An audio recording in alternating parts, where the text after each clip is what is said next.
Greetings, welcome. Hello, everybody. Welcome. We're really glad that you are here on this Sunday. We hope that you are able to maintain your highest levels of mental, physical, and spiritual health as always. And we sincerely welcome you to this All African People's Revolutionary Party sponsored weekly workshop. Today's critically important topic: African women soldiers for justice.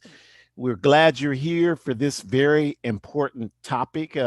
We have had every program this month focused on women, women identifying folks, and their contributions to humanity. And we are glad that you have come to participate in this critical topic. We are so glad so many folks, including a lot of men, have participated this month. So this is very inspiring. We are going to continue past March to have a theme that is heavily focused on women and women identifying people, just as a part of our anti patriarchy work.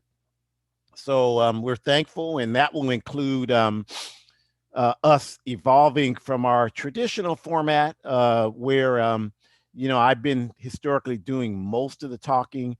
That'll be the case today, but our plan is for that not to be the case going forward for most of the time. That you will hear a lot more of Shakura and other voices, like on April 4th when we do our book release event. And so that's what we plan to be doing, and doing a much better job of getting to your comments that you make. So we're really happy that you're here, and we give thanks to the indigenous people of the Western Hemisphere, always thankful to them. This is their land that we sit on over here, and it will always be their land. And most importantly, they are fighting for their land back. Even if you don't see it, that doesn't mean it isn't happening. They are not fighting for more casinos or stores by the side of the road. They're fighting for their land back, all of their land back. And we support their struggle to achieve that, because it's theirs and it's their birthright to have this land. It doesn't belong to anybody except them.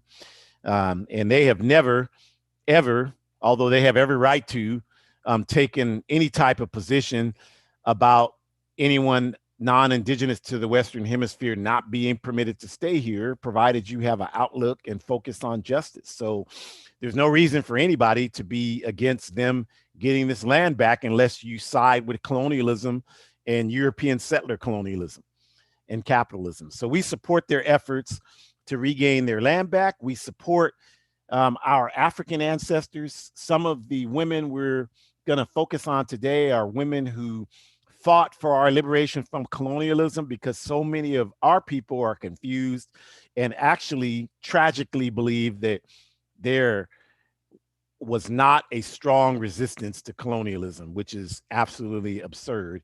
So we're going to make a contribution today to counter that. And again, we're just really thankful that you all are here. Hope everyone is well. And we will get started with our intros. Again, my name is Ajamu. I'm a longtime organizer with the All African People's Revolutionary Party. I've been able to organize for the party all over the world. And if I have anything to say about it, I will continue to do that for as long as I have breath left in this body. And with me, as always, is my amazing and outstanding daughter, Shakura, who grew up in the All African People's Revolutionary Party's Young Pioneer Institute program, and now participates in achieving her doctorate, which would make her the first person in our family to accomplish that. But because she grew up in a revolutionary environment, she knows that her becoming a doctor is not her individual accomplishment.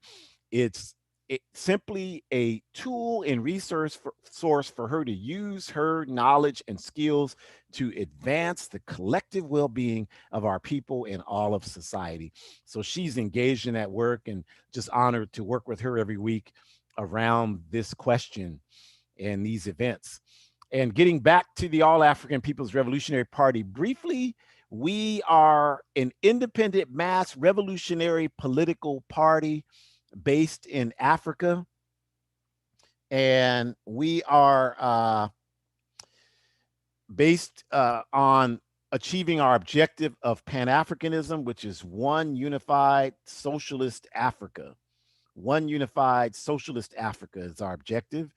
And I see some people are having some technical difficulties. So while I'm talking or while Shakur's talking, I'll try to address that, but through Facebook. So we'll try to address that. But one unified socialist Africa is our objective. And if you look at the book on the right, Kwame Nkrumah's Handbook of Revolutionary Warfare, that is the book that outlines our strategy for achieving Pan-Africanism. And that's what we want to do. And if you look at the logos you see on the screen there, they represent organizations who have accepted this definition of Pan-Africanism as one unified socialist Africa. And we're working in unity with them to achieve that objective. So Pan-Africanist Congress, PAC, Azania, or what you call by the colonial name South Africa, the PAIGC, the African Party for the Independence of Guinea-Bissau, founded by Amilcar Cabral, one of also the co-founders of the All-African People's Revolutionary Party, the Democratic Party of Guinea, Sekou Touré's party, one of our ideologues, the Azanian People's Organization, Azania, Amilcar Cabral Ideological School, Nigeria, Pan-African Movement, Zimbabwe Movement for Pan-African Socialists, Pan-African Union of Sierra Leone, and many, many others. So that's who we are, and that's the work that we are engaged in. And we have chapters all over the world and these relationships with other liberation movements that we're working to build. So we're glad you're here with us, and we will get started. And to do that, I will turn it over to Shakura. Okay, good evening, everyone. Good day, good afternoon, maybe good morning, depending on what part of the world you are located in. I echo my dad. I hope that you all are in good spirits, and we also hope that you all are finding some type of suitable way, not only to figure out how to maintain your social and well-being and mental well-being, but also contributing in terms of thinking about how you can give back in terms of deconstructing systems of oppression, whatever that looks like for you. So as always, you have to be as physically well and mentally well to do that. And we hope that you seriously take into account what that means to take care of yourself, because the masses, we need you. I'm telling you right now, we need as many people as we can get. We need as many people who are willing to organize with us, because these systems of oppression are slowly deconstructing, but that's because of the organized masses working together. So it's almost like if you're chipping away at a block of cement, you're not going to be able to chip the whole thing in 1 hour or 1 day or even 1 month. But if you all continue to chip, if we're all taking turns, if we're all sharing the labor that is reduced and needing to making this block become smaller and smaller until eventually it becomes a little pebble or a little crumble, that's because we all work together to do that. And we have to be physically, mentally healthy in order to accomplish that. So I am honored and without pleasure, extremely humbled to honor our warriors today. And I look forward to talking with you more about them, as hopefully we all can learn from these incredible human beings that risk their lives in many numerous ways, so that their conditions from a collective standpoint could be better, because they are doing exactly what I'm asking the rest of us to consider doing in terms of putting their lives on the line for the well-being collective to have a better outcome. By soldiers, we mean women, and women identifying persons who were uncompromising in their commitment to fight against the oppression of African people and of all humanity. We decided to address this topic today in an attempt to address two fundamental challenges we face in human consciousness today. First, women and women identifying people are completely written out of history, as if their specific role has always been simply serving as supplement to men's contributions. This has been true in most so-called and progressive organizations, entities, and spaces. Secondly, because there are more than enough African people today completely focused and confused for the most part on the disillusion through misinformation coming from social media and etc. other media forms, who believe that no Africans have fought against our oppression along the way. That completely confused people such as Kanye West are correct when they say ignorant things like, quote, slavery sounded like a choice, quote. We chose this topic because we find it necessary to challenge both of these backward and incorrect narratives at the same time. African women, like all peace and justice loving women, have a strong history of standing up against injustice at the cost of their lives and everything else. And Africans, particularly women and women identifying people, have been standing up and sacrificing their lives for our struggle since the first colonial ships landed in Africa. So today, we will highlight several of those women in hopes that this can inspire us to continue to build on this wonderful legacy their sacrifice has left for us. Next slide, please. When we say soldiers, we are certainly talking about women and women identifying persons who did not hesitate to pick up the gun and fight against our enemies in organized fashion. But we are also talking about women and women identifying persons who have been chief organizers and strategists against our enemies, leaders of continents of our people, organizers against patriarchy, because once the colonial or oppressive forces are militarily defeated, then remains who Sekou Touré called, quote, the enemy within, end quote. The perpetrators of patriarchal practices and the continued exploitation of women and women identifying persons. We don't want women to fight for liberation and then be subjected to have to mirror another fight against patriarchy among African people. So we talk about these women today with the hope that it can inspire us to think about a world where we can have a better situation for all of oppressed humanity, especially those who live and identify themselves as women. Thank you. Thank you, Shakura. And I think I want to start with an analysis or just a quick statement about the two women you saw, Carmen Piera from Guinea-Bissau and Mbalia Kamara from Guinea, two separate countries in West Africa. And I think what's important to note about both of those sisters is that they served, like in the case of Carmen Piera, she served as one of the primary officers within the African Party for the Independence of Guinea-Bissau. She did tons of work with the PAIGC's Women's Union, the General Union of Guinea-Bissau Women, or UDIMU. And she was also a frontline confidant and soldier in the PAIGC-led war to run the Portuguese out of Guinea-Bissau. She fought, physically fought on the field, and she had a contingent of women fighters that she led, and men fighters as well, and other fighters. So she had a contingent of sometimes up to 150 combatants that she led in battle. And that's speaks to her major contribution. And I think Mbalia Kamara, who was in Guinea, is another critical person to understand and respect, because she was a peasant woman. And when we say peasant, we talk about that term in a classical sense. We're not talking about it in the bourgeois Western sense where it's used as an insult. We're talking about it in the historical, political, economic sphere, where a peasant is someone who has a subsistence form of economic existence, where they don't get a W-2, they don't have a job where they get a W-2, but they may have a small plot of land where they grow food and they sell that food at the side of the road, and they don't really have any connection to the organized infrastructure of the state. And you have people like that here in the backward United Snakes, but the majority of peasants live in Central, South America, the Caribbean. Africa has almost 400 million peasants. Asia has more than any other place in the world. In fact, there are 700 million peasants in China alone. So oftentimes, oppression is built on the backs of these folks.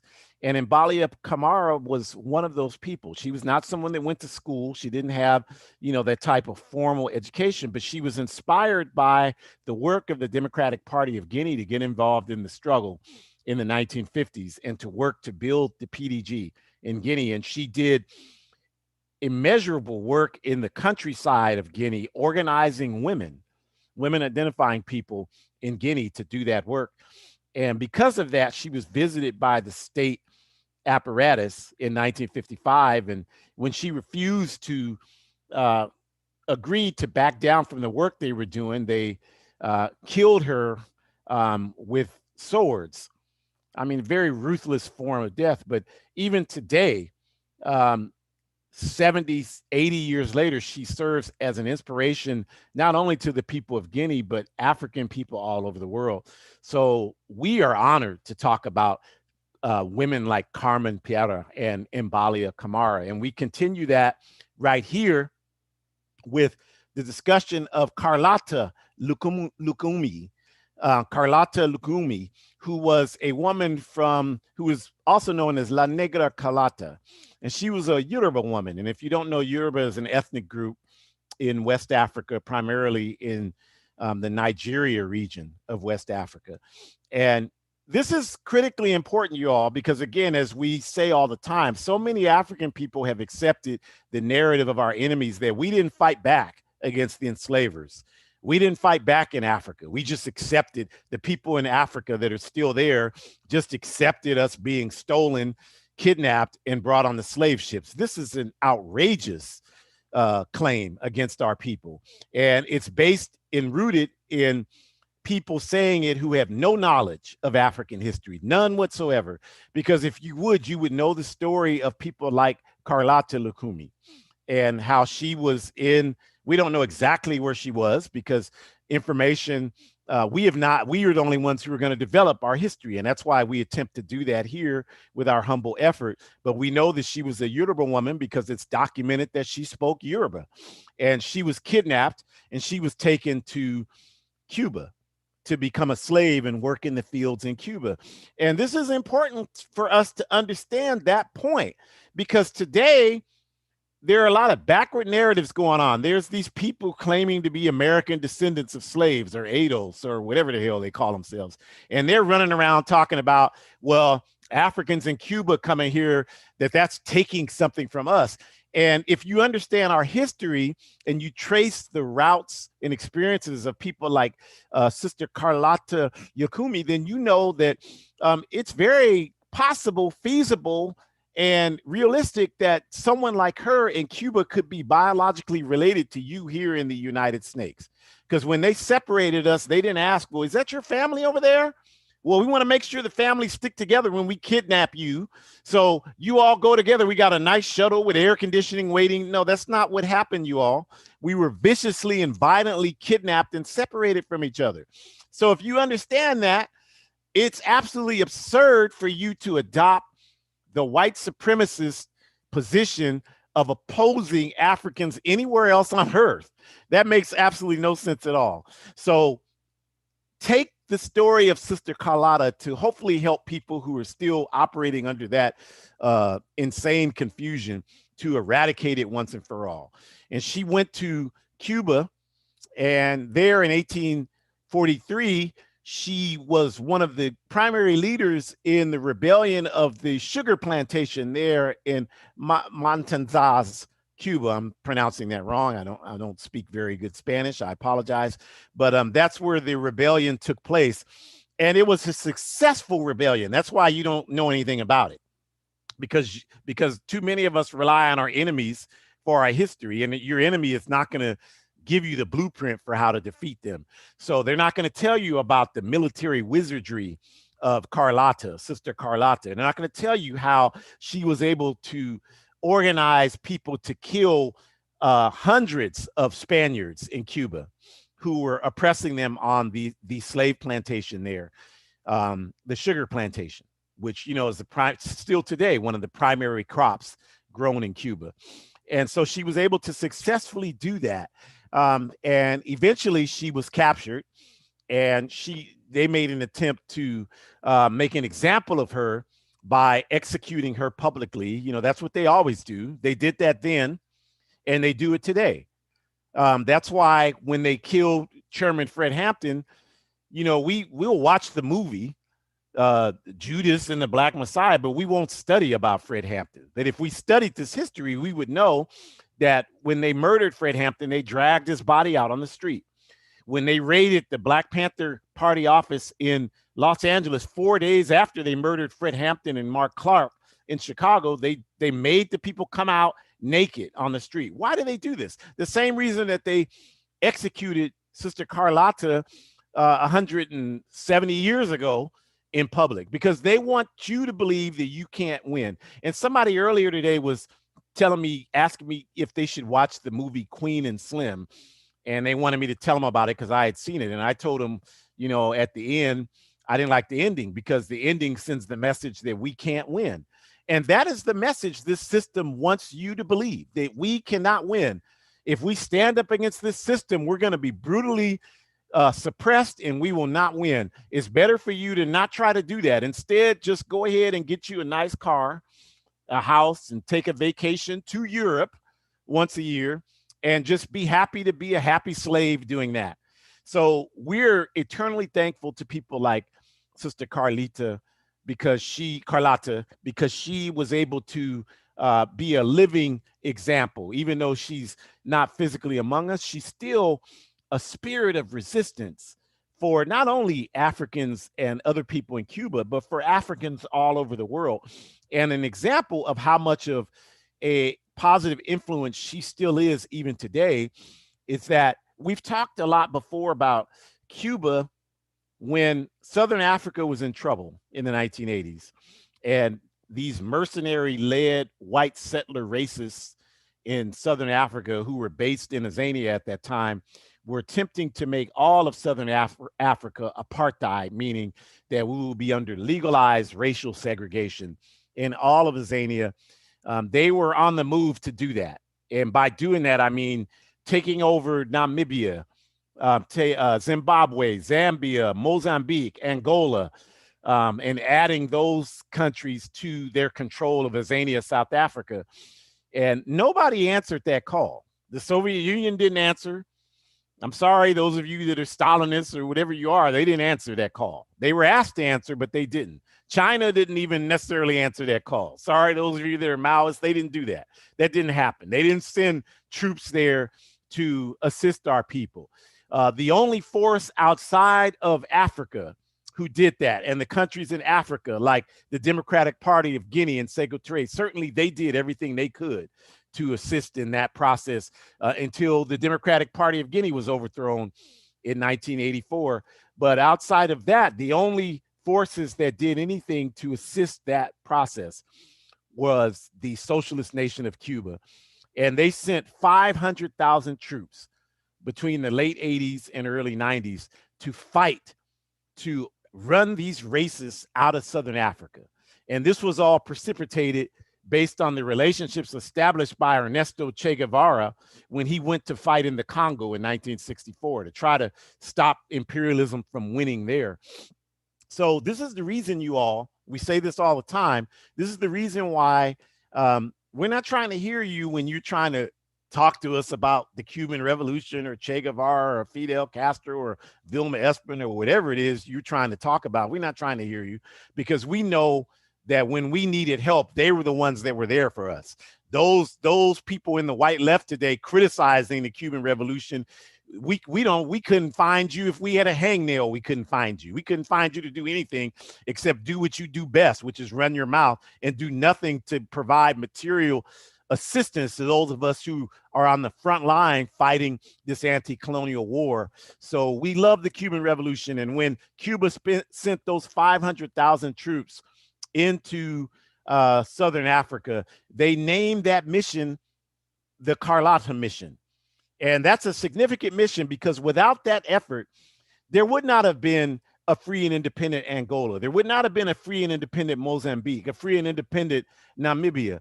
And there would not have been a Nelson Mandela released from prison because those were the terms of the Cubans leaving Southern Africa that your U.S. empire president, George Bush, negotiated along with the racists in Azania, South Africa, was for the Cuban troops to leave because they were whooping behind on those racists to get them out of there. The terms of that were the independence of all those countries, as well as the release of prison of Nelson Mandela from the African National Congress. And this is the reason, you all, if you study the history, that when Mandela got out of prison, first thing he did was pay tribute and visit Cuba. If you do the history, all these reactionary Europeans in Florida who left Cuba. Good, get the hell out of Cuba.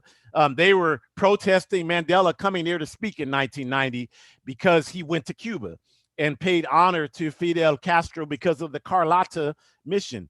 And so I'm just saying all this history just to make sure you understand all of this was done in the spirit of this African woman, you all. This African woman was the spirit in which her spirit of resistance and how she was uncompromising and fearless in carrying this out. This spirit lived through the 80s, 90s, and 2000s. And if you have any sense in your body, it's present and carrying you through in 2021 and beyond. So we pay respect to Sister Carlotta Lukumi. We pay respect to her. She lives on through our spirit every single day. And I just want to stop and say that someone is asking that, is there a way that we can mail these presentations to you? And absolutely, the presentations belong to the masses of humanity. So if you go to www.abetterworld.me and ask which one you want, we're happy to email it to you. And then just keep in mind, on that site and also on YouTube, all of these presentations are recorded, so you can always get them. But if you just want the presentation, you don't want to hear me talking, but you don't want to hear Shakura, which is, we're not offended by that, then yeah, you can go to the site and just give us your email and we'll email the presentation to you. Okay, we'll look at some of the other questions as well. We're gonna try to get better at that. And so let's talk about another African woman who fought against colonialism in Africa, because I think we have to understand that if you're here today, like, you know, we don't tie the dots together, you all. We don't know how to do that. So we'll sit here and pay these European multinational corporations money to get our history and our DNA tests. You know, ain't that something? Multinational, do you know there were multinational corporations that were founded to facilitate our enslavement? You know, there were multinational corporations like the Royal African Company, East Indian Company. These are companies that their sole reason for existence in the 1700s was to facilitate the transatlantic slave trade. And so this entire, you know, model of multinational corporations is based on exploiting African people. This was true 500 years ago and it's true today. And so, you know, we'll pay these multinational, look at the irony, we'll pay these multinational corporations that built themselves based on our enslavement to learn our history. So they kidnapped us and brought us over here, and now we got to pay them to explain to us who we were before they kidnapped us. Ain't that something? These people got a system in place, don't they? So we'll do that. We'll get the DNA testing and we'll find out, oh, I'm Ashanti. Oh, I'm a Khan. I'm from the Ghana region. I'm from Togo. I'm from Cote d'Ivoire. I'm from Burkina Faso. I'm from my family's from those places. And we'll walk around happy about that, which is good. We want you to be happy about your connection to Africa, because you should be respectful and appreciative of your connection to Africa. But we won't advance that. We won't make the connection that, okay, if I'm from that region and I'm here alive today, and I know that there was violent intrusion into where I come from, what happened so that I was able to survive? Somebody put themselves in front of a sword, in front of a knife, in front of a weapon to save your ancestors so that you can be here today. You have got to understand that.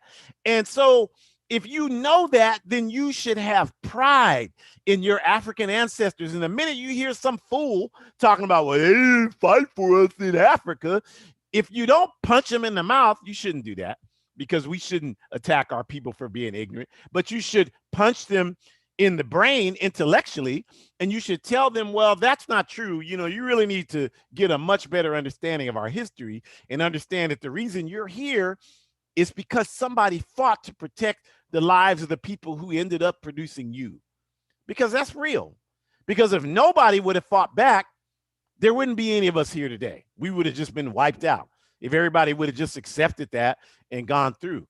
And we certainly wouldn't have, because some of you might say to that, well, no, we would have just survived and we would have just made it through. No, because some of us have a spirit of resistance. Yeah, some of you house slaves that never do anything to antagonize the master. Yeah, you would have been like the saying, you want to know what you would have done during slavery, look at what you're doing now. So if you're one of these people that push your head down, yes, sir, boss, I won't cause you no trouble, master. Then yeah, you would have been one of those people that came through that lineage. But those of us who have a spirit of resistance, we are without question the descendants of people like Sister Carlotta and Sister Yah Santua. We didn't come through that house slave narrative. We came from the field slave, from the Africans who were free, who have a desire to be free. As Sister Elizabeth Sabeko from Azania, from the Pan-Africanist Congress, told us when she came to visit years ago, an African asked her, would we be welcome in Azania once Azania is free and Pan-Africanist? And she said, of course you would. You need to come home. You need to unleash the African in you struggling to be free. And that's what these folks provided for us today.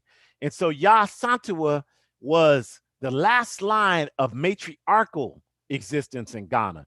And by matriarchal, we mean where women ascended to positions of leadership.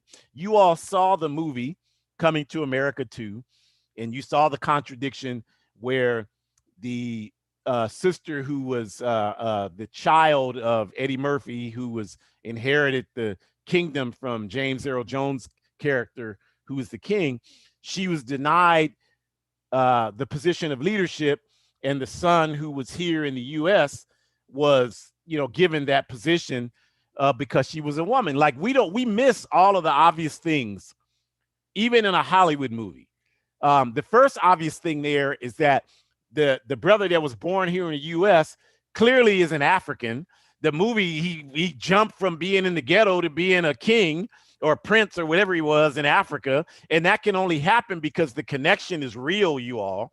And that's just a silly movie. But we don't even think of it like that. We don't even catch that, So that's one thing. The other thing is that this is a reflection of patriarchy in that leadership is descended through men.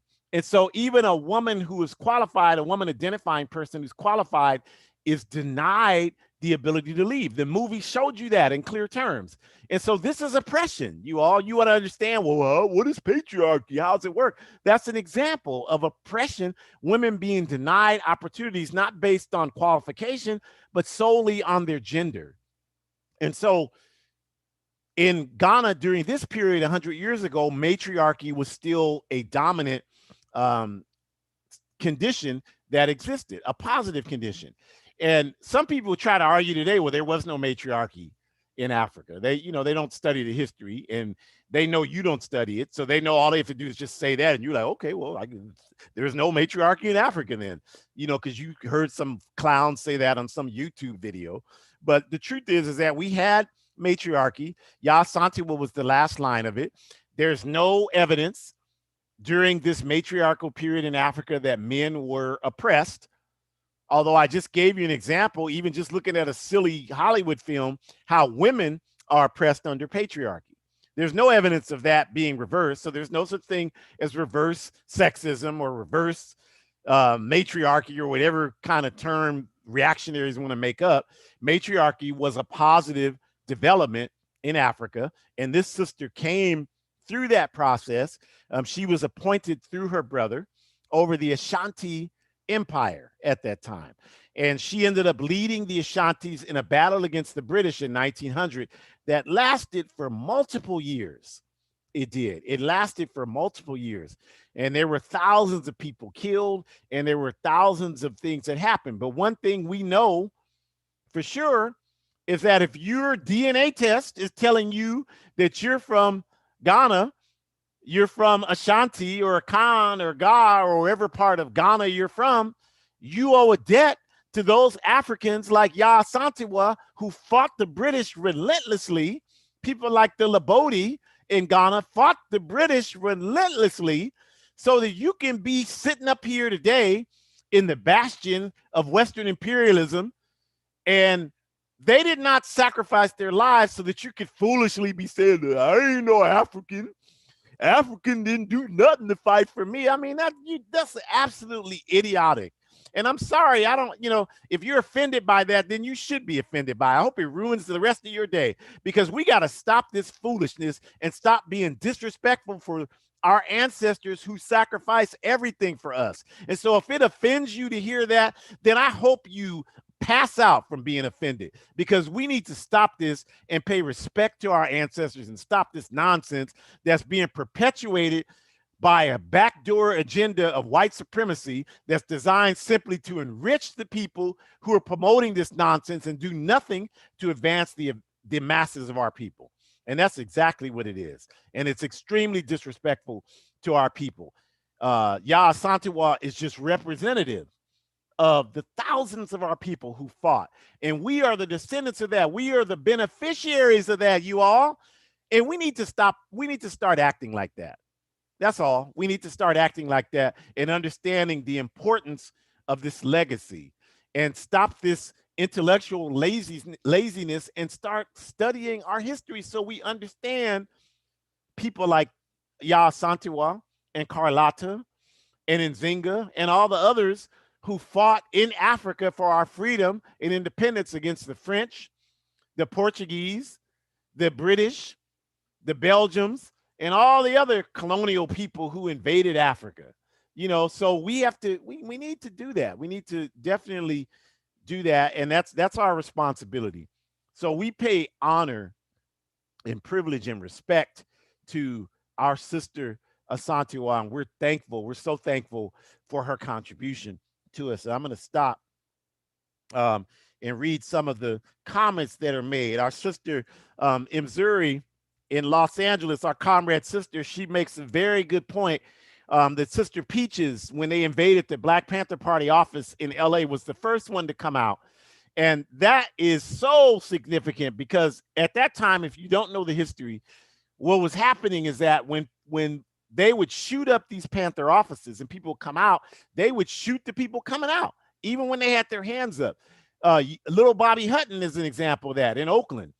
2 days after Dr. King was assassinated, Eldridge Cleaver led a group of Panthers into a shootout with the police, ill-advised, and Eldridge Cleaver and Little Bobby Hutton ran into the basement of an African woman, and the police found them, and they were forced to come out. And Little Bobby Hutton was too shy to take his pants off, so he was shirtless. Eldridge Cleaver was completely without clothes to try to demonstrate that there was no weapon. But Little Bobby Hutton had his hands up, and the police shot him front, back, all over. So this was their modus operandi. So for Sister Peaches to come out that way showed a tremendous amount of courage.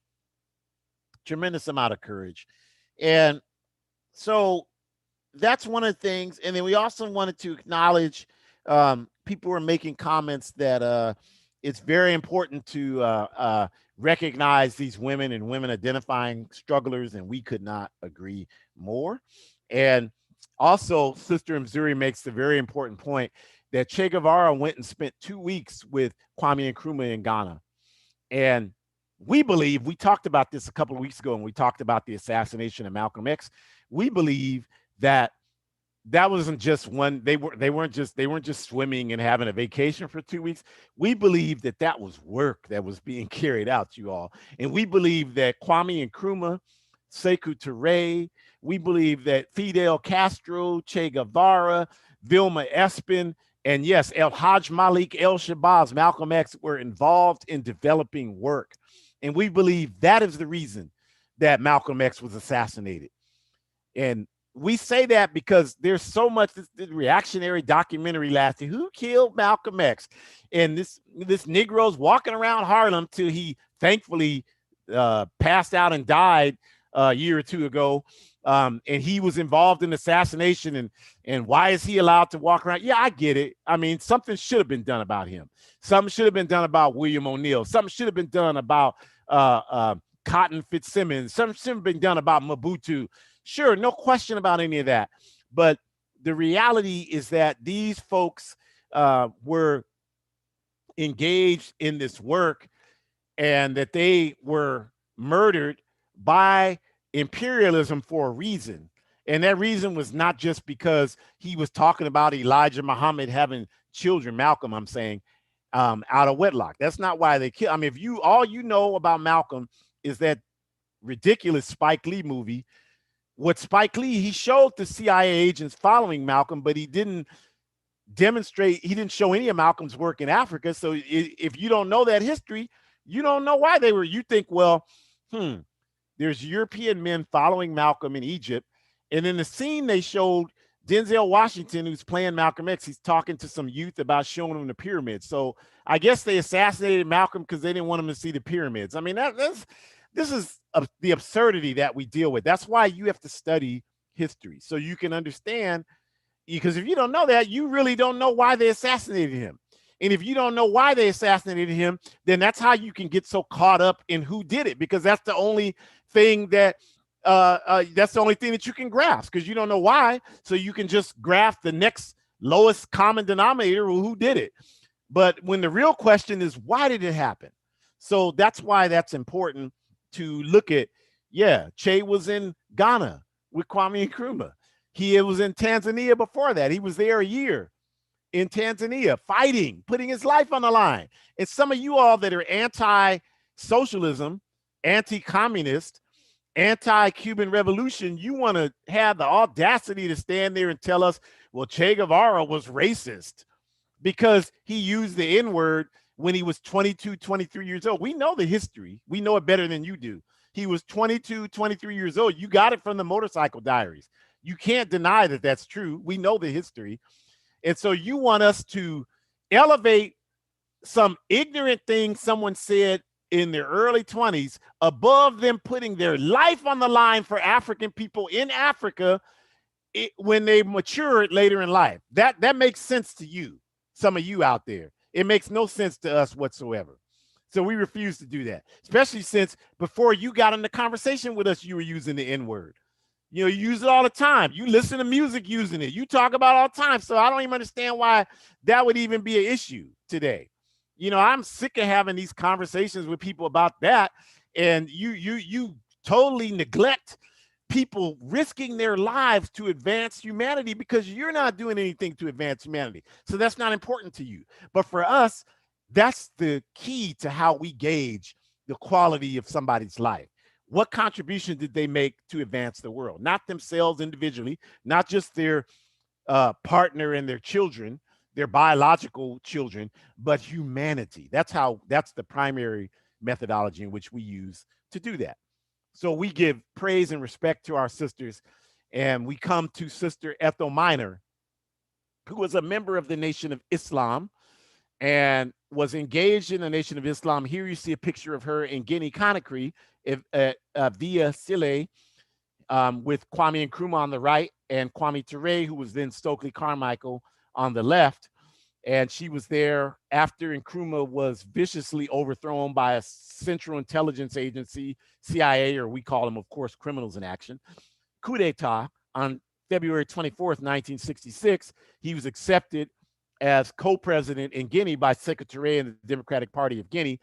And this is a picture of him there in Guinea as co-president for the PDG there in Guinea. And Kwame Ture, of course, went to live there and spent the last 30 years of his life fulfilling the Handbook of Revolutionary Warfare that we showed you in the beginning that Nkrumah wrote, building the All-African People's Revolutionary Party outside of the African continent, which was Kwame Ture's assignment. And we, of course, continue all of that work today. So Ethel Minor was in the Nation of Islam. When Malcolm X left the Nation of Islam, she, having radicalized her consciousness just like he did, decided to leave with him and join his Organization of Afro-American Unity. And when Malcolm X was assassinated, she joined the Student Nonviolent Coordinating Committee. And she wrote the paper on Zionism. I had someone yesterday contact me and make a Zionist statement. And I told him, I'm not talking to you. I'm not, because we don't conflate Zionism and Judaism. They're two completely separate things. We did a whole presentation on the difference between Zionism and Judaism. So you can look it up on the www.abetterworld.me or YouTube. I'm not going to go back into what Zionism is today because we've done that and you can research it yourself. But we will say that Ethel Minor wrote the paper for SNCC, and this was instrumental in advancing SNCC's understanding and position on the question of Zionism, and Zionism being, without question, settler colonialism. Just like the invasion of the Americas and the theft of land from the indigenous people, just like the invasion of Africa and settler colonialism in Southern Africa and all over Africa with colonialism, just like that, just like the settler colonialism in Australia over our African people, the Aborigines there in Australia. Well, Palestine is the same thing, you all. And Zionism is the political movement that's designed to fool you and give you cover and make you believe there's some religious justification for the theft of the Palestinians' land. Based on the Holocaust. So Ethel Minor wrote a paper in SNCC clarifying that the Palestinians had nothing to do with the Holocaust.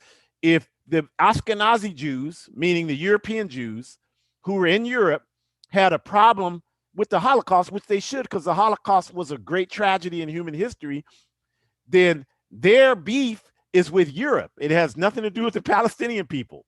And so they should take up their claim for land with Germany and Austria and Poland and the Soviet Union or Russia or Ukraine. Those are the places that exploited and oppressed them. It has nothing to do with Palestine. So that's what the question is about. She wrote that position paper in 1967, and it helped fuel SNCC's very progressive position against Zionist Israel during the Six-Day War in 1967. And this brought the wrath of everybody down on SNCC during that time. And so she has to be credited with playing an essential role in advancing the consciousness of the African community. And it's still a struggle we're engaged in. We're not saying it isn't, but we're saying that this was a major contribution. And my understanding of Zionism today, I have to credit Ethel Minor significantly for that, as well as, to be honest, the Nation of Islam, because they had that position in the 40s. No matter what you think you know about the Nation of Islam, they had a clear anti-Zionist position in the 1940s around that. So, no matter what people say about Elijah Muhammad or whatever, I have to respect the fact that in 1943, that man went to prison for 5 years for refusing to fight in the U.S. military. And most of you who criticize him, you wouldn't, the minute they come to knock on your door and say, go fight for me, you would be like, just give me 5 minutes to pack my bag, master, and I'll be with you. I'll kill whoever you want me to kill, but you won't expend a fingernail fighting the enemy for our people. But the minute they come get you to fight for them, you can't even wait to run and fight for them. So we can't accept your criticisms of Elijah Muhammad. That man went to prison standing behind his principles. So we have to credit them, as well as Sister Ethel Minor, who got her original understanding of anti-Zionism, just like Malcolm X from Elijah Muhammad and the Nation of Islam, and carried that to the broader movement. And we've been able to benefit from that today. So we think the greatest crime is to be ungrateful, and we're not going to be ungrateful to those who came before us and contributed mightily to our advancement. So we have to say that when we talk about Mbalia Kamara or Carmen Piera or Carlotta Lukumi or Ya Santewa or Ethel Minor, these women folks are part and parcel of our continuous effort to be free. They are major contributors to our work. We pay honor to them, and we should emulate them. And the best work we can do to show respect for them is to do what they did, be involved in organizations that have a strong anti-capitalist, strong anti-white supremacy, strong anti-patriarchy position, and to advance that work on all levels and to make our contribution to do that. That's what we have to do. And so I'll just stop briefly and say the good comrade Tiernan wrote that they had just read an important piece about the Bajango tribe in Guinea-Bissau, and that they still practice matriarchy today. Thank you very much for that contribution. This is a good, sincere, honest comrade um, that has certainly saved my life. And I feel like I've saved their life, literally, you all, and have nothing but respect for them. But this is not even an African comrade, you all, that's reading about Africa. And most of us don't read about Africa. You should be ashamed if you can read and you're African and you haven't read one book on Africa. You should be absolutely ashamed of yourself. And if you get mad at us for saying that, then really your anger is not it's really not about you being angry at us for saying it, because you can't refute the correctness of us saying it. You're really mad at yourself because you got caught in the position where it applies to you. But you can correct that today by getting engaged in a process of political education that's designed to increase your consciousness. So we'll talk about that and say that, myself and Shakura are involved in the All African People's Revolutionary Party's work study process. I mentioned Sister Mzuri. She doesn't live here in Sacramento. Shakura doesn't live here in Sacramento. And Sister Mzuri is involved in the All African People's Revolutionary Party's work study process in another part of this colonial state. And we all are in this process. We all read the same books. We all study the same material, but with different people. And you that doesn't make sense. You go to school for 12 years in this system and you learn the same misinformation as people all over the world. We have schools that are operational in Africa. And I've done work in those schools in Ghana, in Gambia, and in Tanzania. I can remember for sure in those three countries, I've done that in our liberation schools. And do you know the books that our youth are reading are Huck Finn, that racist reactionary book? Because most of the books over there are provided by European religious missionaries, and because they have the money and resources to do that. And so this is a problem, so how we correct that is we have to be involved in political education so that we can see the necessity to make sure our people have the right information. So, don't think just because somebody grows up, because many of you, well, this person from Nigeria told me they don't want us in Africa. Well, yeah, that person from Nigeria grew up reading Huck Finn. So, of course, they're going to have a reactionary position, but you don't study any of this. So you think that just because they're from Nigeria, that means they must be an expert on Africa, which if you think about that for a second, how foolish is that? You can look around you wherever you are right now, and you can see people around you, your family, your friends, whoever's in front of you or around you, and they grew up, they live where you live, and it might even be some of you, and you don't know anything about the political conditions where you live. You can't even name how the institutions work, what the process is for things to happen, none of that. So I don't know why, since you know this, you think that some random person from Nigeria is an expert on Nigeria. They're here. So that should tell you something right there, right? About how committed they are to understanding what's happening in Nigeria. That should tell you something about that right there for most of them. I'm not saying everybody, but most of them, because we have plenty of comrades in the APRP who came over here that were born and raised in Africa, and they came here for the correct reasons. They wanted to get education so they could use it to advance our people to liberation. So that's why it's important that we're in organizations, you all. We have to do it. You can't do it individually. You can't solve the problem by yourself. And if some of you think that you can, then we sure wish the hell you would get on with it and make it happen. I don't know what you're waiting for. If you can do it by yourself, I mean, please just send me an email or a text and say, hey, we're in, it's 4:00 right now.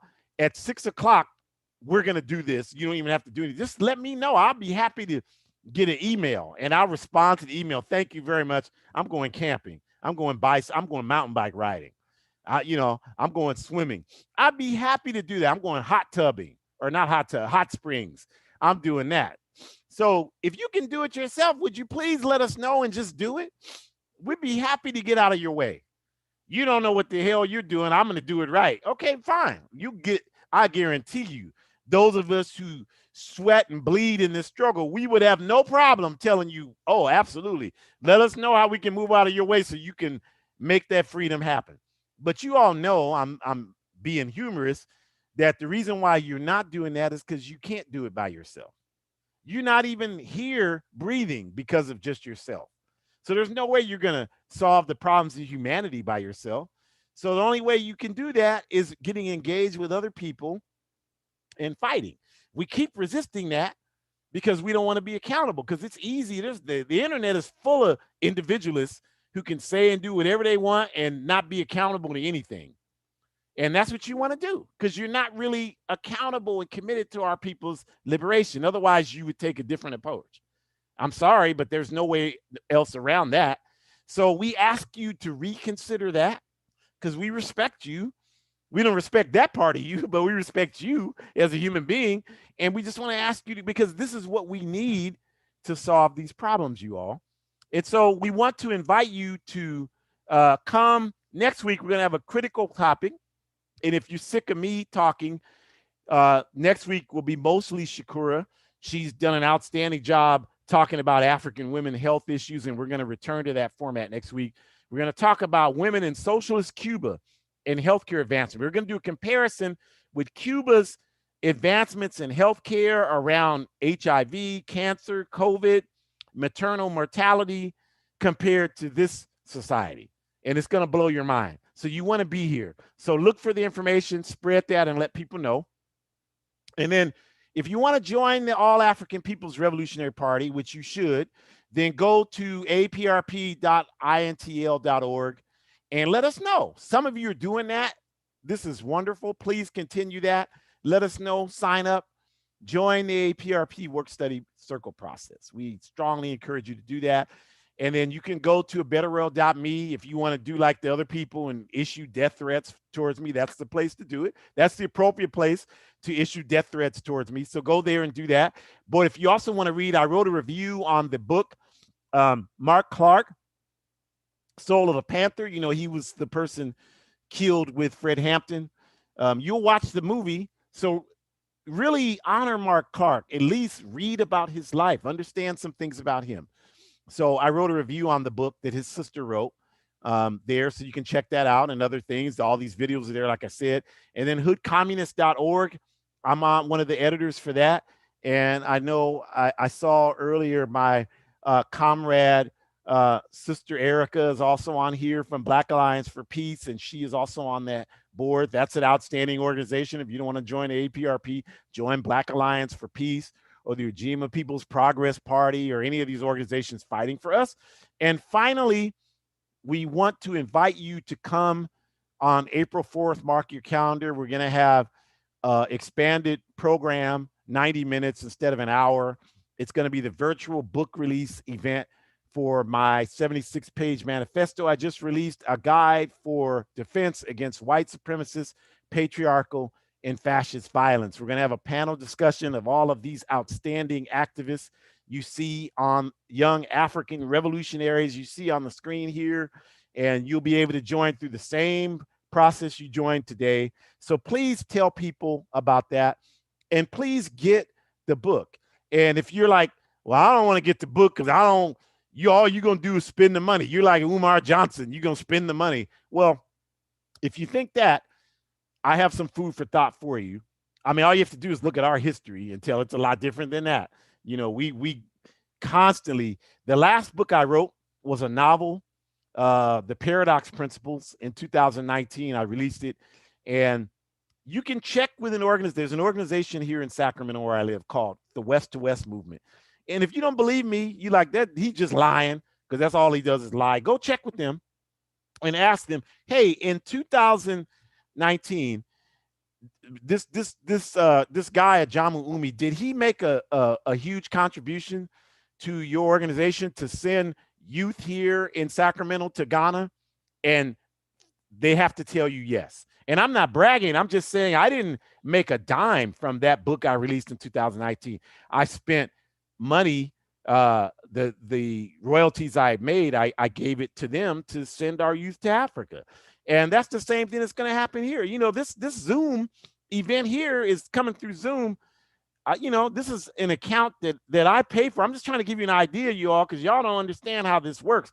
I pay for this event. I have to pay for the the PowerPoint through Microsoft Office, that comes out of my pocket. So whatever, if I can get $30, $40 from selling this book to offset some of those expenses, I'll do that. But probably that won't even happen because I'm trying to use all these tools to help us advance our struggle. So we encourage you to do that. It's a step-by-step guide for how we organize in communities based on the model given to us by Nkrumah's Handbook of Revolutionary Warfare. So we ask you to go. Yes, it's on Amazon. We get it. There's no long line of publishers, you all, waiting to publish Pan-African literature. People don't get that. They keep asking me, why did you publish on Amazon? So I'm like, so what, how would I publish? Like, a lot of people are buying this manifesto, which is great.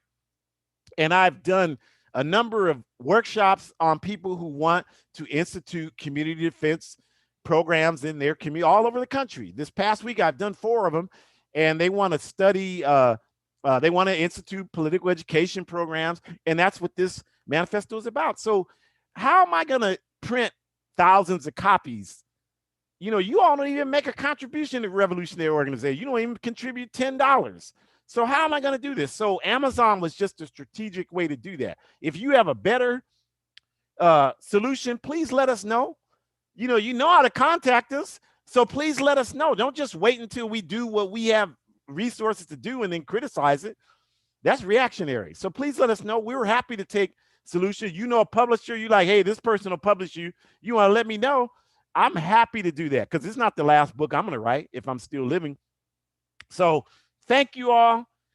Forward ever. Join an organization. Join us next week.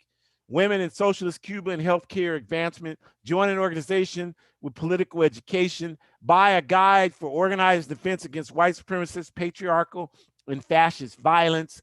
Smash patriarchy forward to one unified socialist Africa. Until Africa is free, no African anywhere on earth will be free. Forward ever, backwards never. Always stay clever in any endeavor.